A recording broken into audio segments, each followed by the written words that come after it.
unless we do another trial run, which I don't think anybody wants to do at a higher decibel level because we don't know what that means. I'm comfortable with keeping, where everything is plus the sun bay. I would also, this is Commissioner Cruz again, I would echo that sentiment that I'd rather keep our work and that of the applicant down. So I personally don't see a need to make this a kind of temporary permit. If we see significantly adverse reaction from neighbors, or they start engaging in exceeding the limits, we can always pull the special permit. So I'd rather deal with it that way than make it another step. I detected a good deal of goodwill on their part and good behavior, and I want to recognize that. I think they're very reasonable people who want to do the right thing. So would you be against having them come back every spring for a re-up on the agreement based on the previous season's feedback? That's a good idea.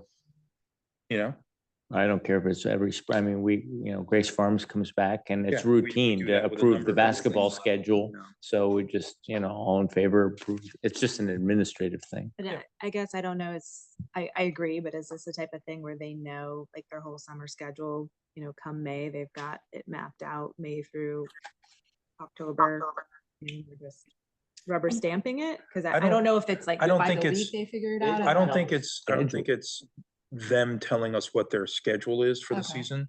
It's more us evaluating at the prior to the start of the next season, how the last season went, if there were violations, if there were complaints, and whether or not to pull the guardrails in a little tighter. So I would just argue on the other side of the coin, if they violate whatever conditions you all set, they immediately have to bring themselves into compliance, or they don't have a special permit that they can operate under anymore. So coming back annually, I understand why you're considering that, but it seems like you don't trust the conditions you're placing. No, it's not. The problem is that we don't have an ordinance for noise, and we have a group which I believe has done a lot to try to meet the needs of the community, and to ask them to come back once or twice a year if they're successful is no different than going to get your automobile inspected. I don't see that as a problem at all. I understand that you in your office have significant requirements to get stuff checked and validated, but they come in, they're doing the work. I mean, they did ask for an application through October, right? I mean, in effect. So that's easy. They got to come back again next year and ask for the same application again. And if it all goes fine, it should be a routine approval.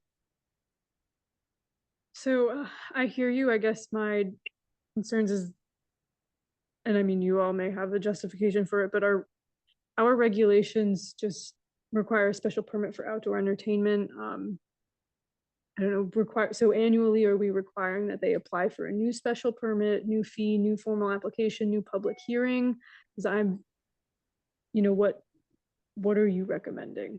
Well, honestly, if we didn't do those things, my recommendation would be that we'd say no, because our duty to the community would be significantly abrogated if we don't do something reasonable, right? I mean, what if we just say, go ahead, do this, and then we don't have a noise ordinance and they don't have complaints, which is sort of our trip chord now, then all of a sudden you wake up and they're playing 92 decibel music. And what are you going to do about it? And where has planning and zoning not effectuated any sort of reasonable behavior? I mean, I think that the group reported tonight very rationally that they did a bunch of stuff. I'm thrilled to hear Tom say that he's actually seen this guy test the decibel meters. I think it's right. And I don't think it's an unreasonable thing to ask. If it becomes straightforward and easy because it all works, then it's straightforward and easy.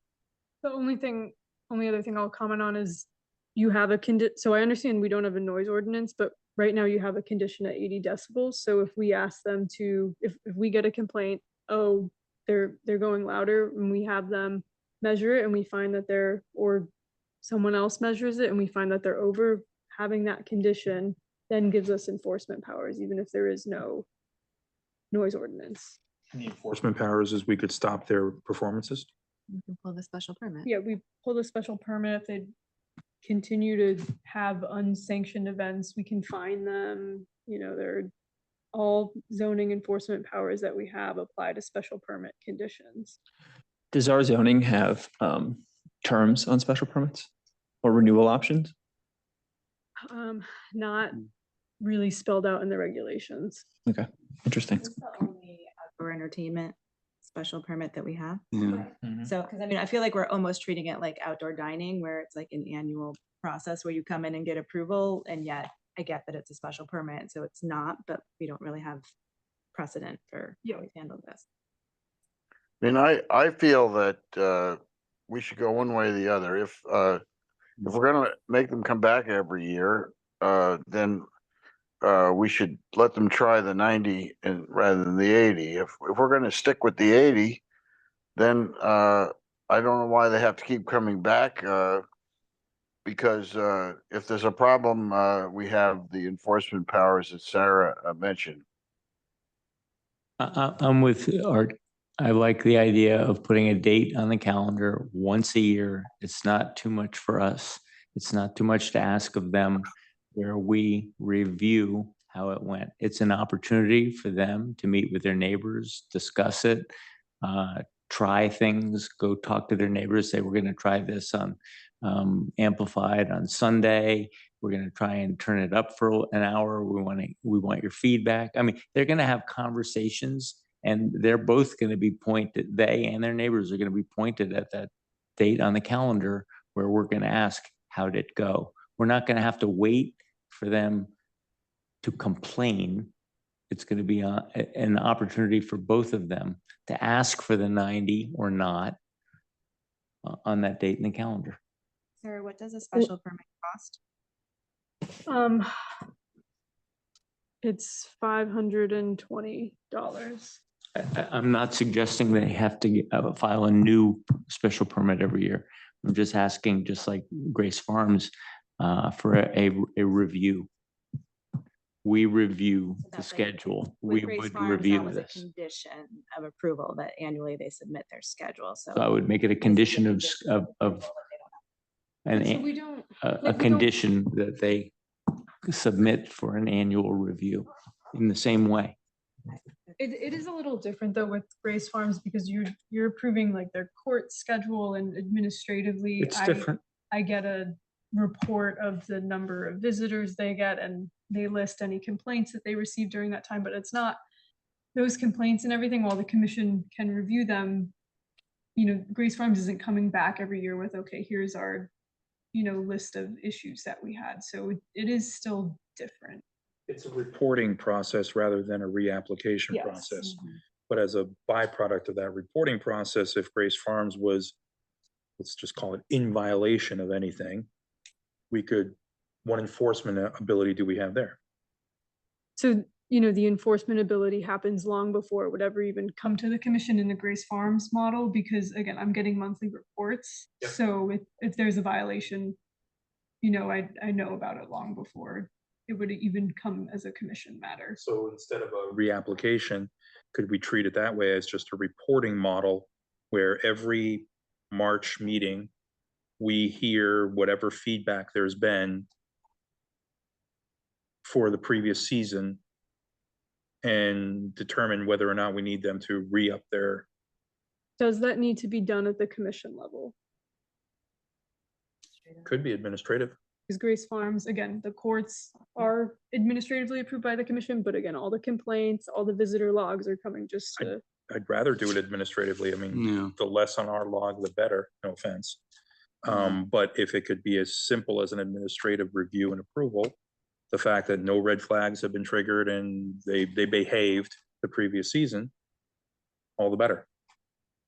So then, do you want a log similar to what they had to submit for this meeting on a annual basis, biannual, or, you know, twice a year basis? Like, what are you looking for? If you End of want that season route? basis.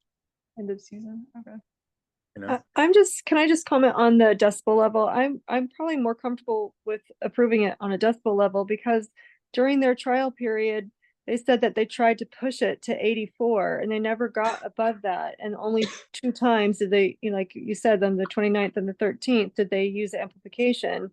And, I read through every single one of the complaints, under the previous management, before the meeting, and the neighbors, were so angry and, they didn't have a chance to get angry at this, but what if, they do have a la carte, to go up to 90 or what have you, then the neighbors are going to get really angry all over again. And then, we've set a precedence of like giving anybody that wants to have outdoor concerts, like a trial period, and how many other people we have to be watching through a trial period if we don't set some sort of decibel level. And then the other thing is, my thoughts on Sunday, there are so many churches nearby at God's Acre. Are they having activities afterwards, in the evenings, or are they having any meetings afterwards? I just would want to be very careful about, coming into that Sunday time that, church congregations are meeting in the near area, very near area. So I think we have on the table a semi-annual review. I think we have on the table 80 decibels. I think we have to grant them whatever it is they requested on Sunday, or was it called a third day? But it was a Sunday modification to add the hours of 1 to 5. okay. And I thought they were also asking for Thursday. We already have Thursday. They already have it. Okay, gotcha. Thank you. I think they were saying if Thursday or one of the other days got rained out, then they would try to have one on Sunday. Okay. Is the way I understood it. just 2 a week. Correct, just 2 a week.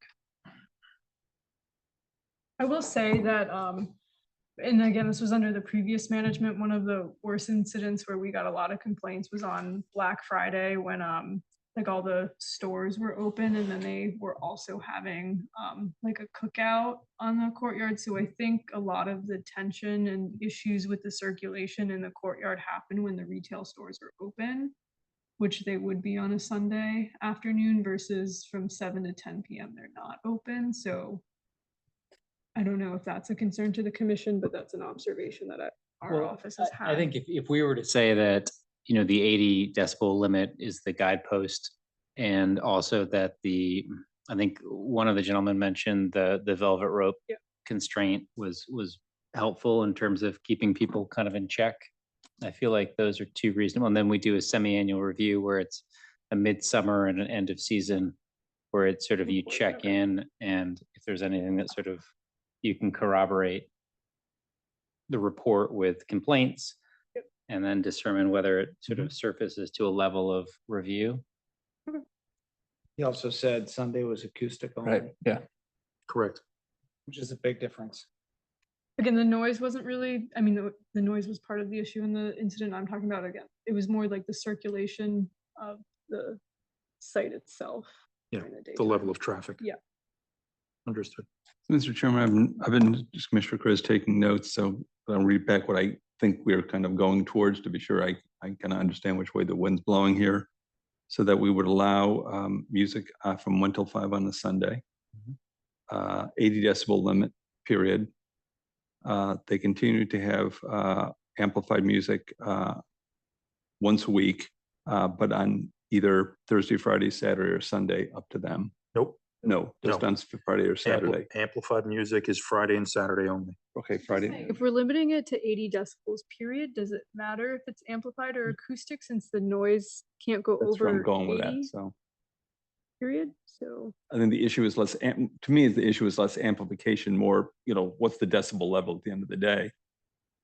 So that's why I suggested that they can pick a day, Thursday, Friday, Saturday, or Sunday.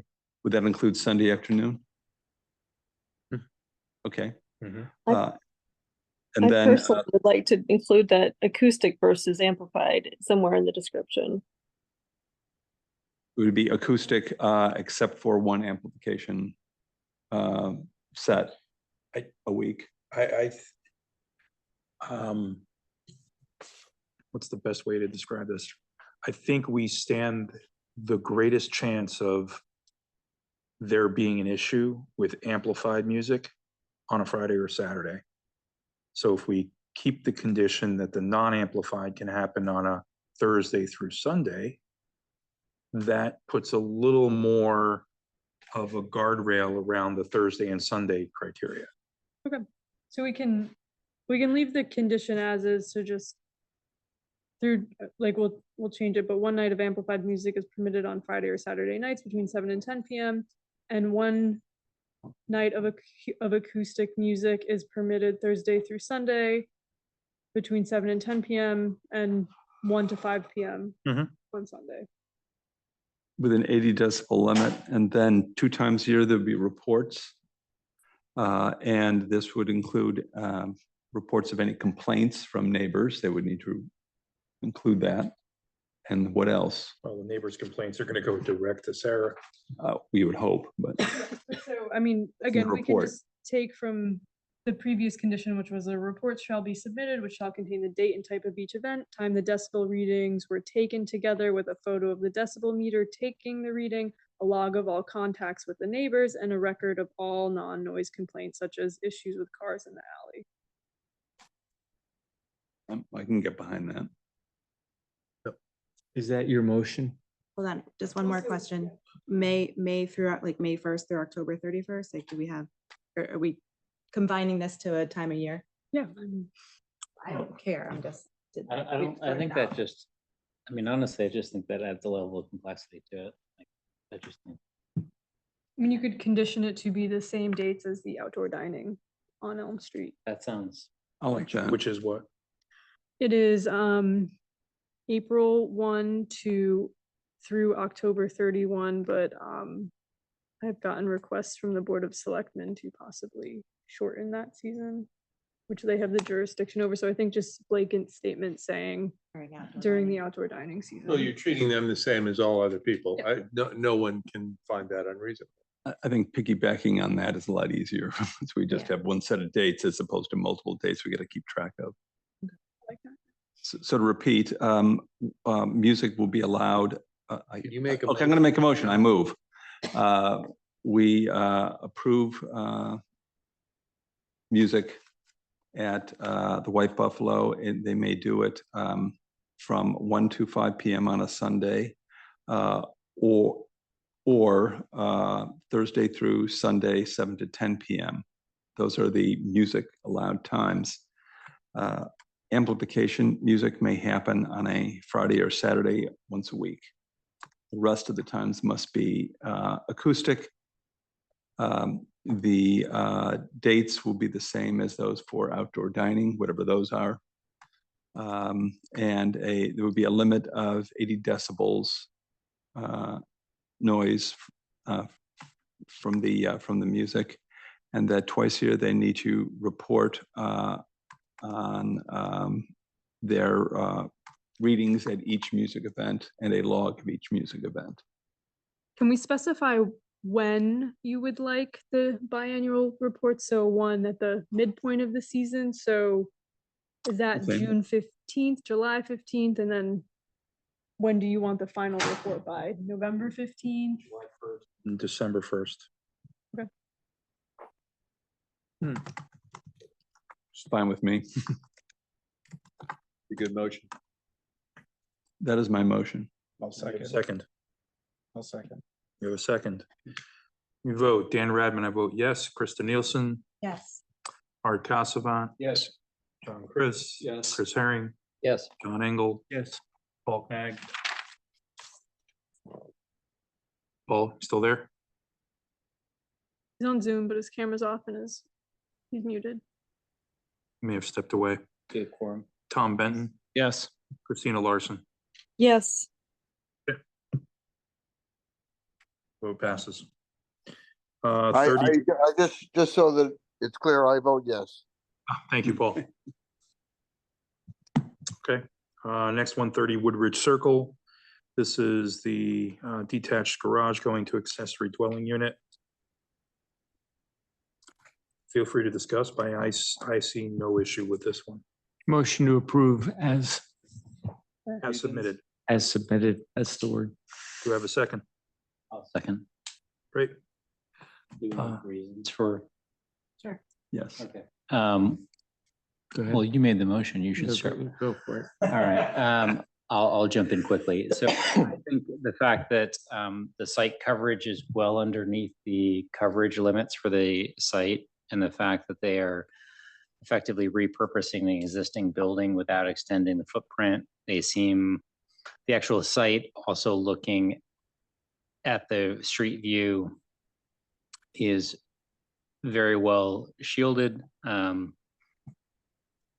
would also say that it's in keeping with the community in terms of that one of the people also mentioned there are lots of other buildings in the neighborhood that are similar that we also approve. So I think it's very consistent with that. And everything else is to code. I think the one condition I'll just stop there. I think it's very, I mean, the one condition I will say, I did look at the street view and there was one, let's call it gap in the tree canopy along the street where you could see a direct shot of the back of the building. You could say that. But again, this is an existing building. It's an existing building, but they mentioned, I would just say conditioned on like appropriate screening for mechanicals or something to that effect. That's fair. Just caution the commission against getting into now requiring site work for projects. And I understand we're talking about maybe one tree, but this is interior only work. And now we're starting to regulate the site when they're not really proposing any changes. Well, they're putting to like the 5 windows on the outside that currently is a flat. In a more intensive use. So I It's up to think you guys. using words like appropriate screening just makes them sensitive to it. I'm okay with that, adding that to the motion. I'm still just a little concerned that there's 2 bathrooms and 2 bedrooms. I mean, it's a lot for, future use. If somebody does rent it out, it becomes a 2-bedroom, 2-bath structure. And I don't know what historically, if that's okay or not. So, I'm only asking you that question. My understanding is that if we approve an ADU that is called habitable with a kitchen and bathrooms, that it can be rented out. Yes, as long as the regulations are clear that as long as the property owner lives either in the main house or the accessory dwelling unit, they can rent out the other habitable structure on the property, and that's clear as day in our regulations. Correct. And then as far as the size of the unit goes, Christina, anything under 1,000 square feet, if it were attached to the main house, is actually permitted by right. And I believe this ADU is only 750 square feet. So the special permit is really only because it's detached. The size isn't something that the commission can regulate in this instance because it's under 1,000 square feet. Understood. Thank you. So we have a motion. We have a second. We have a second. I'll second. We You have have a a second. second. You seconded. It's been seconded. We're voting. Dan Radman, Condition to what Yeah, was, we added the condition that what was the word, appropriate screening? Appropriate screening be employed what is appropriate screening? to staff's expectation. Meaning. Oh, no. No. Way to give Sarah to do. I don't think she's gonna bite that one. Provide screening at mechanical equipment to shield it from view of street and neighbors. So specifically just for the mechanical. Yeah, it's the equipment. mechanicals we're Okay. worried about. Okay. So how about ensure the mechanical equipment is screened from the street? Sure, that's clean, yeah. Okay, call to vote. Dan Radman, I vote yes. Krista Nielsen, Yes. Art Casavant, I was recused. John Chris, Yes. Chris Herring. Yes. John Engel. Yes. Paul Knag, Yes. Tom Benton, Yes. Christina Larson, Yes. and Eric Knowles. Wait, that's too many people. That's too many people. No, Eric isn't on this one. Okay. Next one, 98 Skyview Lane. Another retaining wall solution here. So, okay, I'm sorry, I was just counting. Have we been having 10 people vote on these applications? We have, Um, no, we had people recusing themselves on some of them. Yeah.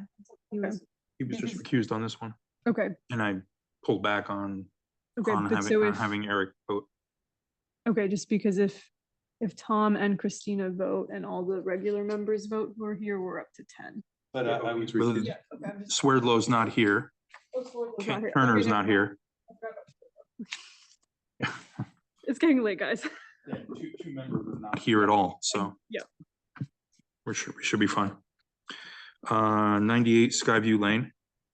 Again, this is the multiple terraces with the patio area.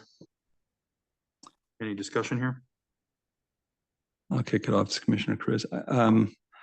I'm okay with it with two sort of exceptions. I'm less okay. Even though it's well shielded from neighbors, the fact that we have full industrial blocks, I get why they're doing it from a structural perspective. No problem with that. We often see this just for structural integrity, but I think having them skinned in natural stone would be nice. We've seen other kind of walls that they have foliage in front of them that aren't the prettiest things in town. Okay, it's hidden, but I still would prefer it with natural stone. The other is, I think their planting plan could be a lot better. I realize my personal bugaboo. I make no apologies for it. I think particularly when you have a new installation, you can get it right the first time as opposed to rip up half your foliage and try to plant something better. Again, with a blank slate, you can make a great deal of progress and that progress stays. And so I'll make a motion that we approve with the conditions. One, that the interlocking blocks be skinned with natural stone, and that a new planting plan be developed. I like I like the vigorousness of the planting plan, but a new one with at least an 80% level of indigenous plants. And I'm okay with that. That's my motion. Can I make one comment on that? When you say skinned with natural stone, this particular retaining wall faces a Cliff. and a forest. A cliff with. I hear you. I mean, it seems a little burdensome, candidly, to have a retaining wall clad with natural stone. I mean, I understand if it was facing a street or if it was facing a neighbor. I feel like it's a pretty big wall to clad. The approval also isn't for the retaining walls, it's for the grading, which I understand you need the retaining walls for the grading, but you know, they can build a 4-foot retaining wall. As of right. Right, and we don't have any regulations over it. on the materials, so. And the disturbance was triggered by the access road. So Which ones stay forever? But I will remove the natural stone cladding. I'm gonna stick with the plants. And how do I measure 80%? By the number of plants or I would the do number of plants. I material? don't want to sort of get too deep in the weeds. Sorry for the metaphor, but they list the number they're going to be planting. So 80% of it, of the number of plants they stick on the ground would be native. Okay. And this would be submitted by a landscape architect to staff, and staff would make a determination, which we have done in the past, as you know, Commissioner Rankin. You're making the If motion. you want any more, you want them as planted. I'll second it. Thank you. All right, call to vote. Dan Radman, I vote yes. Krista Nielsen, Yes. Art Casavant, Yes. John Chris, Yes. Chris Herring, Yes. John Engel. Yes. Tom Benton, Yes. Christina Larson. Yes. Okay. Oh, sorry, and Paul Knag. Yes. Perfect. Last but not least, 677 South Avenue. The baseball complex. I can kick this off only because I've been at a baseball stadium every week for 6 weeks for my son. I was on the high school You team. deserve to kick it off. You're an expert. I know there was concerns over the field. I think the boys just want to play and they have too many games rained out. So I'd rather grass, but I don't think there's, I'm not gonna die on that one. I think just getting playtime is better. I just think the facility is too big. And I think if they were to just cut out the coach's box on one side and relocate the storage shed, it reduces the optics, which I think is important. And there's other ways they can do it. There's that storage shed behind the whole They've got- stadium, which is just dead space that they can put the stuff. There's plenty of space in the woods under the water tower. Yeah, Nested that's, into that. yeah, I was even thinking that the batter's cage is not used during the games, right? Pitching mound is, but the batter's cage is not. That's pregame. Doesn't have to be right there in everybody's line of sight. So those three things should be relocated. And then everything else seems to be. I agree with you. I think there's just something to John, Commissioner Engel's point about being in the Lapham Center and the view out to the fields and something unspoiled about that, even currently functioning as a field, but just unspoiled view. I understand we're going to be building something there, but to scale it back and peel it back so that at least some of that or most of that view is retained. Why did you close the application if you're considering that structures need to be relocated on the site? Because you're now going to blindly suggest that structures go in different locations and you don't actually have any plans or renderings to confirm that where you're suggesting is actually better or not. So I really don't recommend trying to design blindly when they can't come back with updated plans. And I mean, unfortunately, this should have been kept open if the majority of the commission feels things need to have moved or shrink down. That's a good point. Well, we can deny it and have them come back with a new application. We can deny it without prejudice, right? What's the difference between keeping it open, denying it, and have it come back? I mean, it's a longer process, so now they need to understand why it was denied, design new plans, submit.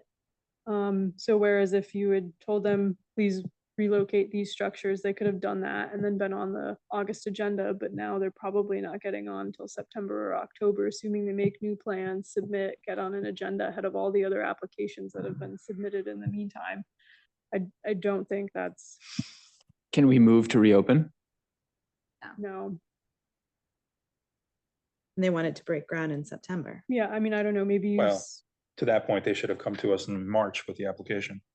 I mean, do you split it and approve the turf field and don't approve the structures if you're not okay Yeah. with the structures? I was recently at the Mead Park and I hadn't been there for years and I was blown away with like just this baseball mecca that we have there. And it's really quite impressive and beautiful and how, you know, we can do so much to house, you know, a lot of baseball there. And I understand the need of the varsity team here, but again, just to say the same that you're saying, it's just such a huge structure to, you know, when you look at the site view, it's like bigger than the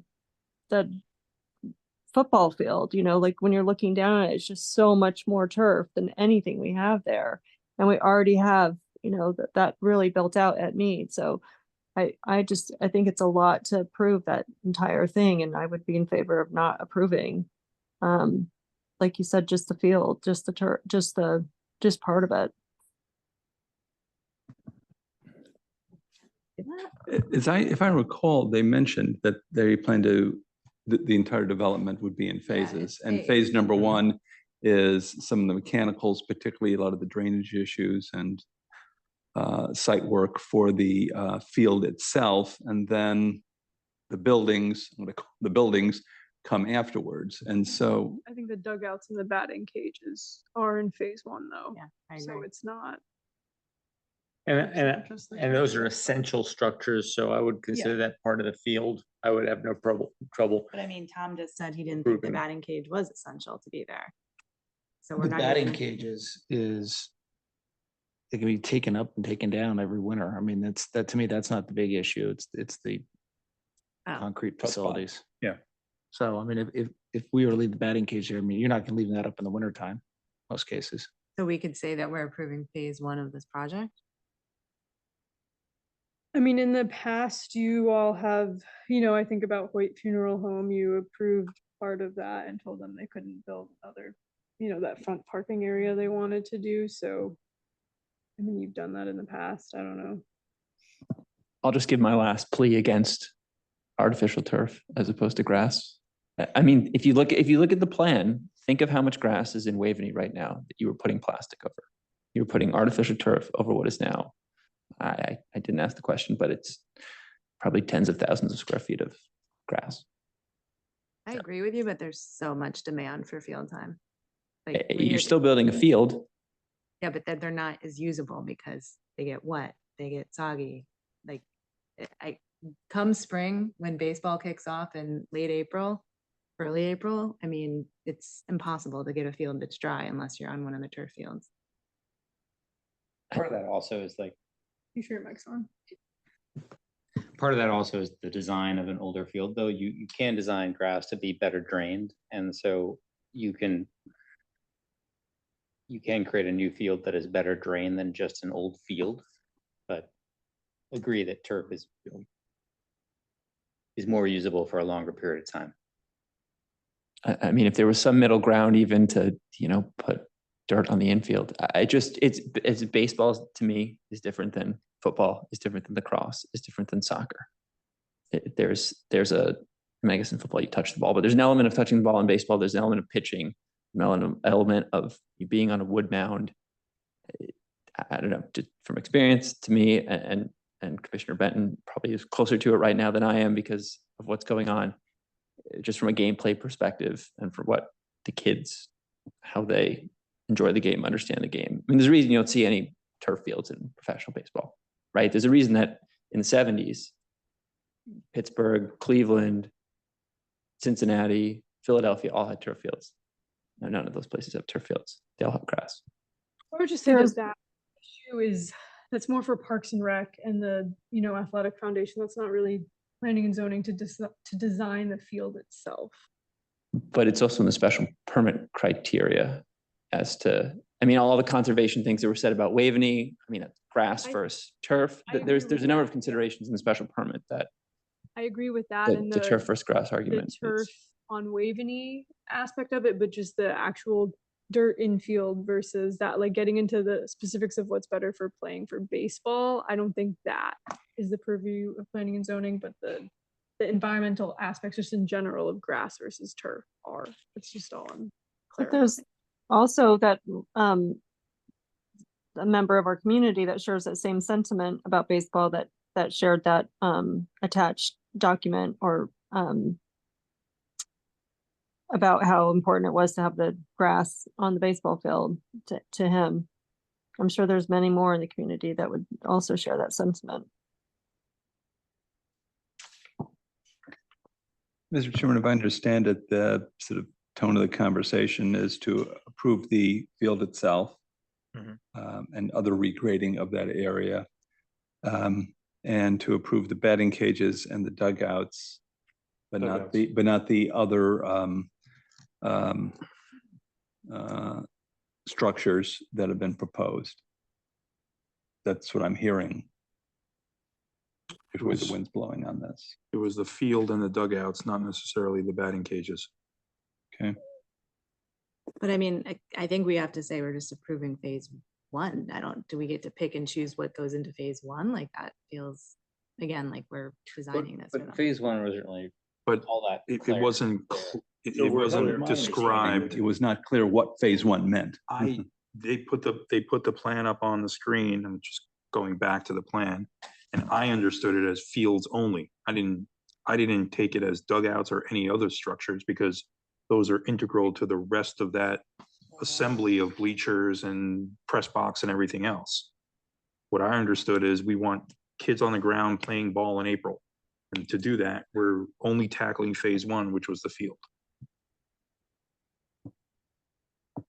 I'm trying to pull up the plan now. Yeah, I am too. It's being slow. So my understanding is we'll approve the field and they can come back with the same plan. They can come back with a modified plan and ask for our approval. But right now, I mean, you know, they can come back next month, they can come back in 6 months. But they can begin work on their field. Yeah. They want us in front to get the budget approved so they can break ground, which I understand. And I think they could do that with the phase 1 approval. I'd actually challenge you on that, Tom, and I've been quiet for this discussion. But if in fact this is a targeted $6 million project, the fundraising component of this, like the library, like the other aspects of stuff we've dealt with over the last couple of years, is quite significant. I have a difficult time, and I'm going to remain agnostic as on the grass versus turf topic, but I think that the concept here of public-private partnership and actually getting money to do the whole thing is going to be contingent on people being able to go and say, we're doing this project. We should consider what we discussed here last year about the entire Dunning Field complex, right? Where there's apparently going to be similar press box, right? I mean, we've had a lot of conversations about this whole space. I'm not sure we do the town a service to half approve what has been applied. You know, you can have a strong feeling about whether $6 million is too much to spend for 15 baseball games a year. But that's not, I agree, in our purview. I think we owe them an up or down on what they applied for.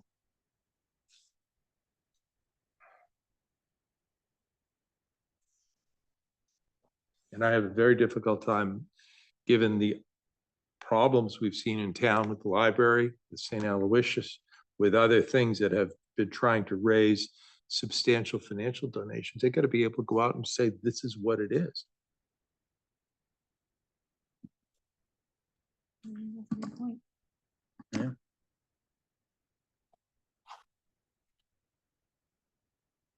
So Sarah, just so that I'm clear, it already was approved by Parks and Rec and the Waveney Conservancy.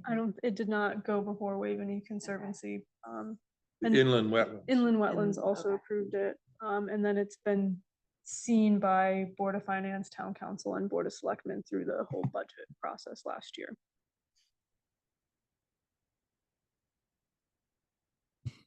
I think that for us, the bigger question is the POCD question of, do we wish to approve a relatively large, well-integrated project on the edge of Waveney, right? And you know, the Lapham and Back in front of the Lapham Center. yeah, and the impermeable surface. I would note what Ms. Carey mentioned is that there are limits on height within the Waveney zone, and this meets those criteria. So like it or not, those are our rules, and they're meeting the rules. Different issue that, you know, we rather than meet the rules over there than over here. That may be a different conversation and perhaps a worthy one, but it meets the rules. Well, I think, I mean, you're cherry picking which rules it meets. I mean, it basically says, you know, you can build 2 stories in Waveney zone. Does that mean that we want a 2-story building across Waveney? No, it doesn't. It just means that is what the regs are pointing out. I mean, if you look at the POCD priorities, they do talk about increased athletic space, but actually the biggest requirement that we saw during this process was actually indoor athletic space, either a bubble or extended. So I'm just saying in the terms of whether this is inconsistent with a POCD. Is it when you're considering the POCD, it has to be the 2014 one since the 2024 one isn't adopted yet. So I hear you on the comments about what we've heard through the process so far, but just make sure you're sticking to 2014 POCD right now.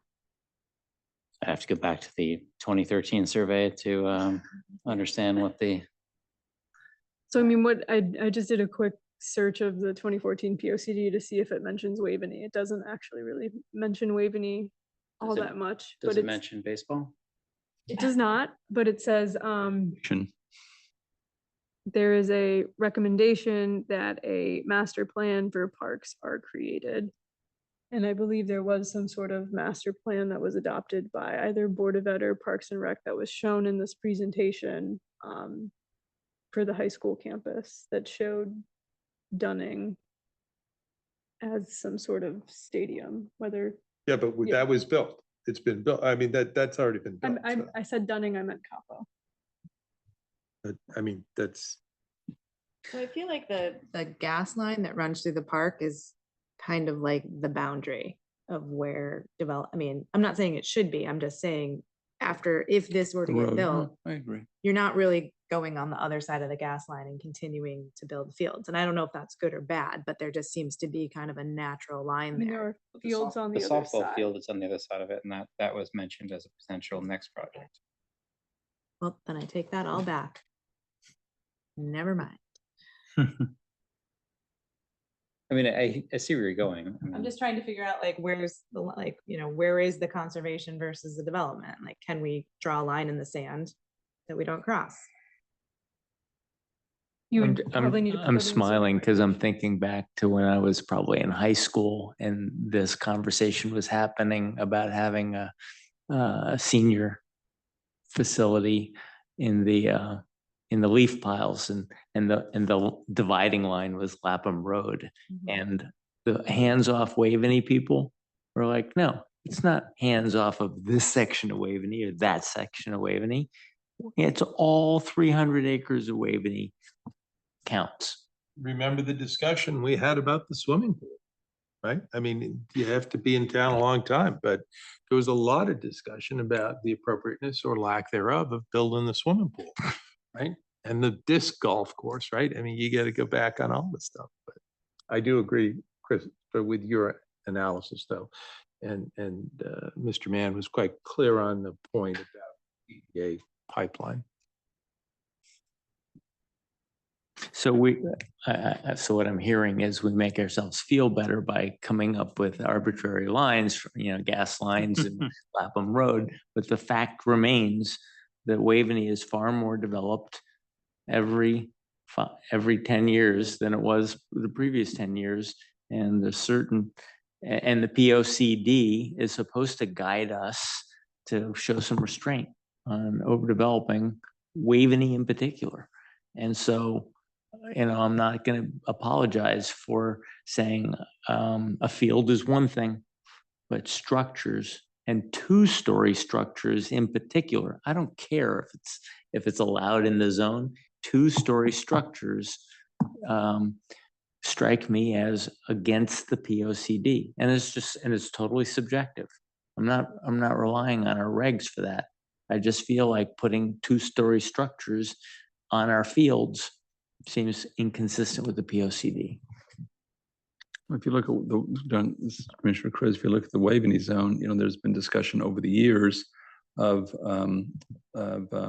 town-owned subsidized housing in the leaf pile, as well as south of the Merritt, which is technically the Waveney also, which is essentially just slopey woodlands, but it's near water. You can tap into water because there's a water main going right by it.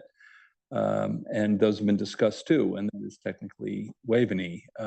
I hear you at some point, where do you draw the line, literally and metaphorically?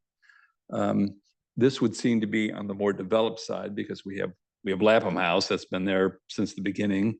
And then you have essentially sports fields, you're moving into the Waveney Care Center and the schools. The break line really seems to be the road that goes through the bisects it broadly, which is fairly close to where the gas line is. Roads tend to be, pretty clear markers. So just saying that this seems to be within whatever line we've drawn as far as more development as opposed to less. I don't recommend that a condition of approval be drawing a line in the sand. I think that needs to go into the zoning regulation. I'm not suggesting there is. Yeah. But exactly where to put things, even though it may be allowed, you often want them more in one area than another. That's all I'm suggesting. It's tough. I don't think I've voted against the Tiger project in 20 years, but this is tough. And this is, and I think the town council, I think the board of selectmen are all looking at this commission to make this difficult decision, which is either you're going to support our youth with upgraded facilities, or you're going to support the POCD principles of ecology and sustainability and grass fields. And it's a tough call. I mean, and maybe if we turn this down, the project resurfaces in Mead Park or resurfaces somewhere else, or they turf over the Saks instead. That's the signal we would be sending the town, is we love a turf field, but not here. Well, some of us like a turf field, but not here. I don't have a problem with the location. 'Cause You it's- don't have a problem with the it is location. part of the School, they are playing baseball there today. It's Mhm. not heavily used for other stuff. And the two-story press box, whatever you want to call it, that's in dead man's land over there. I mean, it's not, you're not gonna see that unless you're staring at it. So I don't have a problem with that. I think it fits well there. And I'd love for it to be built. I just wish it was scaled down just a bit. Well, it'd be, so Commissioner Ben, so on the press box, I mean, as Commissioner Casavant mentioned, there are 15 home games. I mean, as opposed to Dunning where there are,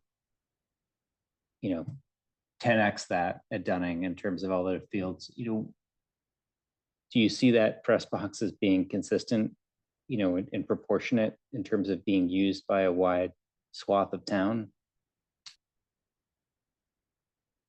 No, that's what I mean by scaled down. Like, I think if we were to split this and say, let's get the project started and vote on phase one. Phase one is the necessities to play a game, which is a dugout in the field. Right. And then let them come back in September with the rest of it, maybe scaled down. I don't want to slow down the project because I think everybody would love to see it. So I'd probably motion to just approve phase one, which we would define as the essentials to be able to play a high school varsity game. So did you just make a motion? Is phase one defined So phase one, precisely? yes, phase one is the field, the dugouts and the batting cages. Where does it say that? In the minutes, there's the mention. I'm just asking a question. That is the line I recommend you draw. You're saying phase one is the field, the dugouts and the batting cages. But where is that defined? Because what I heard from the applicant, phase one was the field only. Can you tell No. us which one is The right? applicant, The one that I said is correct. I don't think you can play baseball without a dugout. according to who? You can't play without Can't a speak. dugout. You need a dugout. Yes. The applicant did have that visual that I recall. I forget whether it was page 9 or 10 where he was kind of showing the successive builds. And I recall, Yeah. we can go I'm back to looking the, at that sheet we can right go now. back to the video at some point. But my interpretation of that was the fields, the limited fencing, no lighting, no scorecard, no scoreboard or flagpole. It was just the field plus the dugouts and the practice areas, I thought, for the bullpen. Karen, did you take note of specifically what phase one was? Okay, Straight answer. Mm. that's why we have a minute taker. She said yes or no. She said field, dugout and batting cages.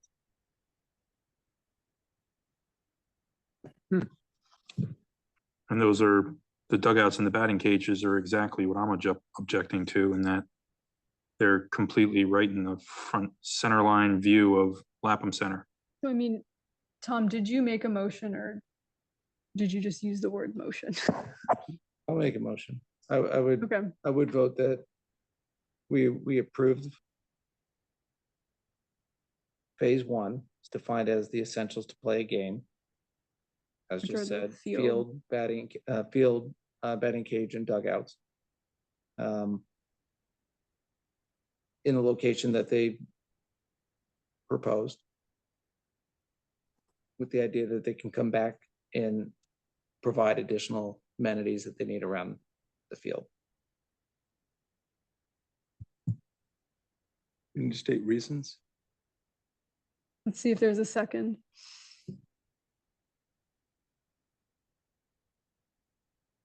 Is that a complete motion? Yep. I'll second it. So I'm good with that. I just am confused. I mean, to Dan's point, if those were the things you wanted to move, then why aren't we just approving the whole project? Yeah. Because what's the point of approving it in pieces if the pieces aren't even the pieces you like? I think they'll take our feedback and redesign it. That's why. But once the dugout is Once we there- approve it, But they don't necessarily have to build it exactly there. but we're giving them approval to build it. And do we have to approve the synthetic build or can we approve a grass build? I'm not getting into that. I don't know what everyone I have a else technical question for Sarah. Yep. If it's, we either reject it as a whole or approve it along the lines that was already been moved and seconded, what does that do to the inland wetlands approval? They approved the whole project, so I think, you guys approving phase one, it doesn't impact. I'd like to try an alternate Okay, motion. just We asking haven't- the don't we have to question. vote? Well, I don't know that we need to vote Can yet. we? I think We have a to motion vote. on the floor. Yeah, I think Can we have votes two on the floor, we have competing? to vote. I'm not Have sure. it competing. I don't And want to, I want to hear arts before I decide which one I vote on. I would like to move that we approve the entire project as proposed. My reasons for that, which I'll offer, can I do that before a second or? We already have a motion on the floor. No, we No, but we've entertained alternative motions. had, well, no. What's your rationale? Can you No, we've explain always your- gone through the first I think motion. Robert's rules of order is that you have Yeah, to. we have decide to one on the floor. follow through I with the will first one. cease and desist. Remove my attempt at a motion. But we know what's Might get a coming. Second shot. You may. Don't forget it. Hang on to that thought. We have a motion on the floor, though. We have a motion on the floor. Do I have a second to There was a Mr. second. Angle. Mr. Engel. Who makes there, Mr. Engel? All right, well, this is for phase one. Motion to approve the phase one portion of the construction. Dan Radman, I vote no. Krista Nielsen, No. Art Casavant, Yes. John Chris, No. Chris Herring,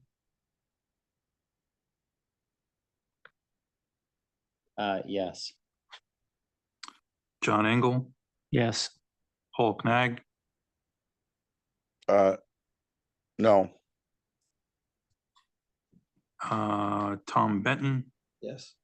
Christina Larson. No. Where does that leave us on the count? You're writing it down. It was not a majority. We did not get a. I think it was 5-4. No. 5-4 no. Say again? 5-4 no. Or no? Yeah, so now we get a new motion. Do I have a new motion? Go Art. Okay. Commissioner Cassavant.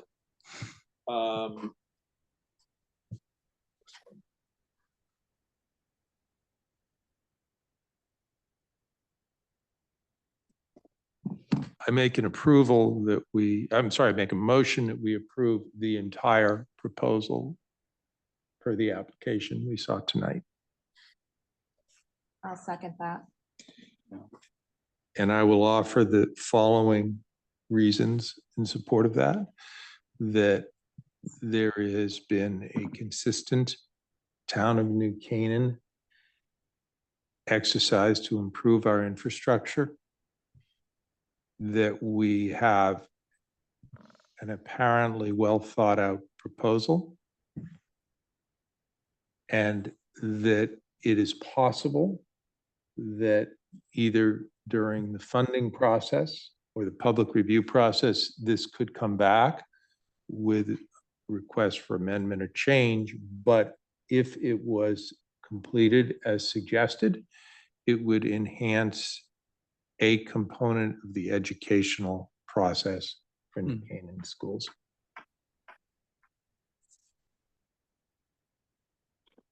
Do I have a second? Second by Ready? Okay, call to vote. Dan Radman, I vote no. Chris Nielsen, Yes. Art Casavant, Yes. John Chris, yes. Chris Herring, No. John Engel, Yes, I'm convinced. Paul Knag, Yes. Tom Benton, Yes. and Christina Larson. Muted. You're muted, Christina. No. It passed. Yep, it passed. 6-3 yeses. Is that right? 1, 2, 3, 4. I'll note that it was important to me what you said, which was, although we approved it, we can hope that they come back with an improved plan. And ask for our further approval of an improved plan. You can hope. I think their fundraisers are gonna hope that they get unanimous approval in the future. No offense, I'm getting flashbacks to the library discussion, and we got screwed on that. You know, we're. I wasn't part of that. I don't know what you're talking about. I have don't no idea. recommend Discussing applications once you voted on them, just for, So, reasons. so the requests that we had in terms of like asking for view sheds and other things, Sarah, are those all now moot because we've approved it? So they're not going to get those to us? You didn't condition the approval on them. That sounds smart. We could have asked for those when it was still open and they would have to come back. So we did ask for that, didn't we? But then But we we closed. didn't, we proposed it. So in the future, Sarah, can you tell us not to close something? You think it's not a good idea to not I mean, close it it? wasn't clear to me whether you all were, it wasn't clear to me that you all were still debating when you had no more questions.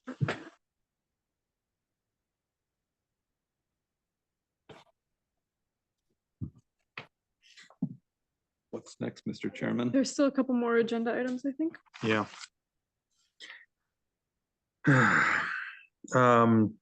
Administrative actions, drainage policy update.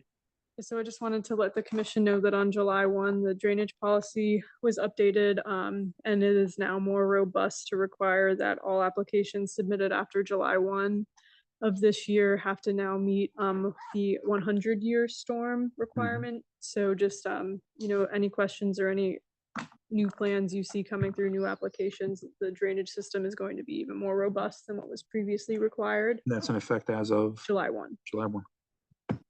Okay, And then POCD update. okay. To let everyone know, I sent out the draft plan 2 weeks ago to you all. If you didn't get the link, please let me know. We're in the 65-day public comment period. Following that, it'll be time to make final edits and adopt the POCD, which will be a decision of the whole commission, not just the subcommittee. So now is the time for you all between now and September 20th to review the POCD, because after that point, we will be trying to get into full adoption mode. So now is the time, if you're not on the subcommittee, to get acquainted with the plan. Reach out to me if you have questions. 'Cause we're cruising. Depending on the feedback from the town council and Westcog, there may be another or a final POCD subcommittee meeting to deal with that commentary, but we'll cross that bridge when we come to it. But in any case, there will be a submission after the 65-day deadline, a public comment to the Planning and Zoning Commission, where I think at least my discussions with Chairman Redmond is that we would probably have a special meeting to review that, and it's a public meeting, and then vote on it.